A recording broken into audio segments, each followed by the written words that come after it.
যুক্তরাষ্ট্রের সামনে এ যেন এক অসহায় আত্মসমর্পণ ভেনেজুয়েলার।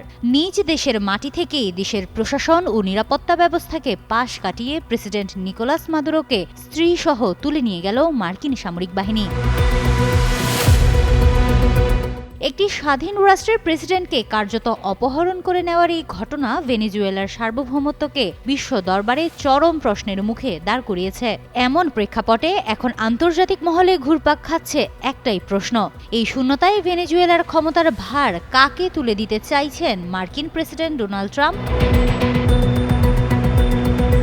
ট্রাম্প সামাজিক যোগাযোগ মাধ্যম ট্রুথ সোশ্যালে মাদুরোকে আটকের বিষয়টি নিশ্চিত করে জানান, যুক্তরাষ্ট্র ভেনেজুয়েলায় আইন প্রয়োগকারী সংস্থার সঙ্গে যৌথভাবে একটি সফল ও বৃহৎ পরিসরের অভিযান পরিচালনা করেছে। ট্রাম্প বলেন, এই অভিযান একটি স্পষ্ট বার্তা, যুক্তরাষ্ট্র আর কোনো চাপের কাছে নত হবে না এবং কাউকে তাদের উপর কর্তৃত্ব করতে দেবে না। আকিজ নিয়ে এলো বিশ্বমানের বেবি ডায়াপার মাম্মাম, কটনে সফট ম্যাটেরিয়াল, বাবুকে দেবে rash free super comfort.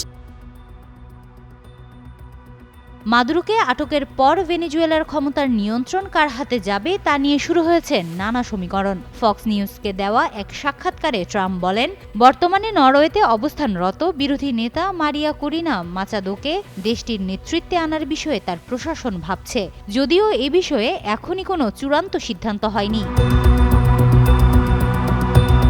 Trump আরও বলেন, ভেনেজুয়েলায় একজন ভাইস প্রেসিডেন্ট আছে, কিন্তু কী ধরনের নির্বাচন হয়েছিল তিনি জানেন না। তবে মাদুরোর নির্বাচন ছিল একেবারেই লজ্জাজনক। মাদুরোর বিরুদ্ধে মাদক ও অস্ত্র সংক্রান্ত গুরুতর অভিযোগ রয়েছে। তবে কারাকাস এই হামলাকে তেল ও খনিজ সম্পদ দখলের চেষ্টা বলে আখ্যায়িত করে দেশজুড়ে জরুরি অবস্থা ঘোষণা করেছে। এদিকে ওয়াশিংটন ইঙ্গিত দিয়েছে, আপাতত ভেনেজুয়েলার বিরুদ্ধে আর কোনো সামরিক পদক্ষেপ নেওয়া হবে না। আন্তর্জাতিক প্রতিক্রিয়ায় যুক্তরাজ্য জানিয়েছে তারা এই অভিযানের সঙ্গে জড়িত নয়, আর রাশিয়া এই সামরিক অভিযানের কঠোর নিন্দা জানিয়েছে।